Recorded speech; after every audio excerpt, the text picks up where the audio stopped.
Oke, selamat datang kembali di pembahasan mendalam kita. Hari ini kita bakal gali nih wawancara Jay Shetty sama Dave Asprey. Anda tahu kan? Yang sering disebut babak biohacking? Betul. Sumber kita ya transkrip wawancara itu. Misinya apa? Ya, nyari kiat-kiat praktis gitu, biar Anda bisa lebih fit, lebih berenergi.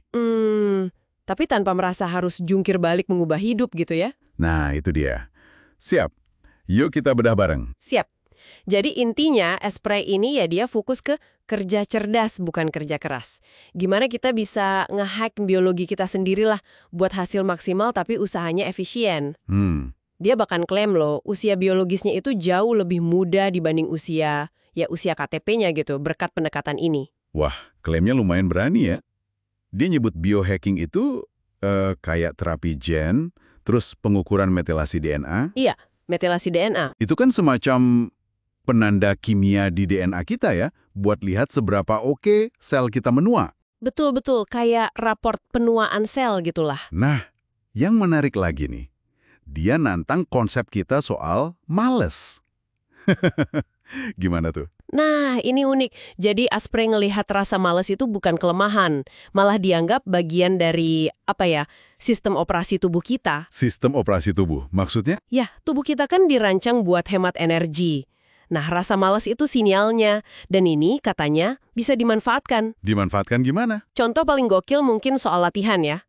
Dia klaim cuma butuh total 15 menit seminggu. Hah? Sebentar, 15 menit aja seminggu? Iya, 3 sesi masing-masing 5 menit.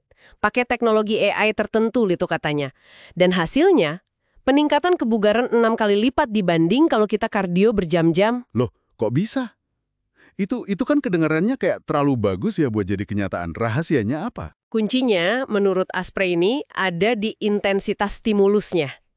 Jadi stimulusnya singkat tapi intens. Oke. Terus diikuti pemulihan yang cepat. Tubuh kita tuh responsnya kuat sama tantangan intens gitu. Dan seberapa cepat kita bisa balik normal. Bukan soal lama durasinya. Wah, ini benar-benar ngubah cara pandang soal olahraga ya. Jadi bukan durasi tapi intensitas dan pemulihan cepat. Persis. Nah, selain soal latihan dan males tadi, Asprey juga ngomongin soal menghilangkan gesekan. Gesekan. Maksudnya hambatan gitu. Iya, hambatan buat mencapai tujuan kesehatan kita. Dan salah satu gesekan terbesar yang sering kelewat katanya, itu kekurangan mineral. Oh, mineral ya? Kayak apa tuh? Ini penting banget kalau kita kurang mineral penting kayak zinc, tembaga, magnesium gitu. Tubuh kita jadi susah buat ngasih respon positif ke usaha perbaikan. Misalnya pas kita olahraga atau diet, malah bisa jadi stres tambahan buat tubuh.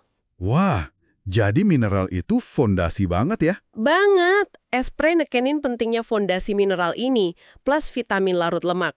D, A, K, sama E. Dia nyebutnya vitamin DAKE. Vitamin DAKE, oke, D-A-K-E.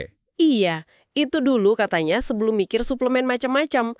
Dia bahkan bilang, mungkin sekitar 70% stres emosional itu akarnya di kekurangan nutrisi dasar ini loh. Serius? 70%? Iya, jadi kalau kita atasi kekurangan ini, bisa jadi tantangan mental sehari-hari itu rasanya ya lebih ringan aja gitu. Masuk akal sih. Oke, jadi mineral dan vitamin DAKE. Terus soal makanan gimana? Pasti ada juga kan? Ada dong. Dia punya pandangan lumayan tajam nih soal pilihan protein, susu, sama minyak.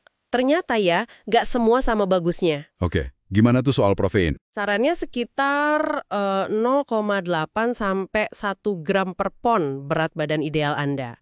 Dia lebih nyaranin protein hewani dari sapi atau kerbau. Oh ya, kenapa tuh? Bukan ayam atau ikan? Skor asam aminonya katanya lebih lengkap dibanding banyak protein nabati. Bahkan dibanding ayam atau kalkun, profil lemaknya dianggap lebih oke. Gitu. Terus dia ada pesan unik. Kalau pilih hewani, penting ada momen syukur gitu sebelum makan. Kalau nabati, dia rekomendasiin protein hemp. Oke, protein hemp. Terus soal susu. Kan banyak tuh susu nabati sekarang. Nah, ini dia kritik juga. Susu almond misalnya katanya tinggi oksalat, sama asam fitat. Itu apa efeknya? Bisa ganggu penyerapan mineral lain.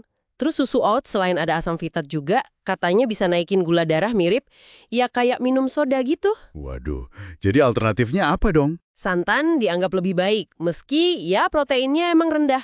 Poin krusial lainnya, hindari minyak biji olahan. Minyak biji kayak kanola, jagung, kedelai gitu? Iya, itu dianggap pro-inflamasi, bikin peradangan, dan bisa bikin metabolisme melambat. Jadi gantinya apa? Pilih lemak jenuh yang stabil, minyak kelapa, mentega, ghee, atau lemak hewan kayak sapi atau domba. Oke, catat nih. Dari latihan, mineral, vitamin D, protein, susu, minyak. Wah, lengkap ya? Eits, belum selesai. Yang menarik, Espray nggak berhenti di fisik aja. Oh iya, ada lagi. Dia hubungin semua ini ke level mental dan spiritual juga. Ada proses yang dia sebut riset emosi. Riset emosi. Gimana caranya? Ini teknik buat ngatasin pemicu emosi negatif.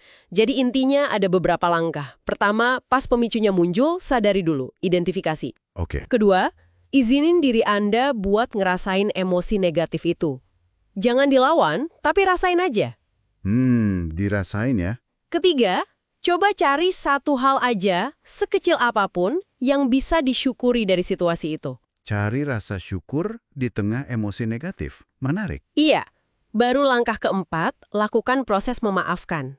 Bisa memaafkan diri sendiri, bisa orang lain. Tujuannya bukan cuma ngelola reaksi sesaat, tapi lama-lama ngilangin pemicu itu. Jadi akarnya yang diatasi ya? Betul. Karena stres emosional itu dampaknya langsung ke biologi sel kita. Jadi ini nyambungin banget antara pikiran sama tubuh. Wah, dalam juga ya pembahasannya. Jadi kalau kita rangkum nih, apa sih intinya buat pendengar kita? Intinya sih, ini kayak undangan ya buat Anda memahami cara kerja tubuh lebih dalam lagi. Dengan pemahaman itu, mungkin kita bisa dapat hasil kesehatan, hasil energi yang lebih baik, tapi dengan cara yang lebih cerdas, lebih efisien. Mulai dari ngelihat malas secara beda ya? Iya, terus pastiin fondasi nutrisi kayak mineral tadi terpenuhi, sampai lebih bijak milih jenis protein dan lemak yang kita makan, gitu kan? Betul, dan ini mungkin bisa memunculkan pertanyaan yang lebih dalam ya buat Anda renungkan. Pertanyaan kayak gimana tuh? Ya, kalau kita emang bisa secara signifikan memperlambat penuaan biologis atau ngoptimalin energi pakai cara-cara ini, batasan apa lagi sih yang sebenarnya bisa kita dobrak? Mungkin tantangan terbesarnya bukan lagi di fisik kita ya. Tapi lebih ke mengubah pola pikir kita sendiri tentang apa yang mungkin buat tubuh dan pikiran kita. Nah, sesuatu buat Anda pikirkan lebih lanjut.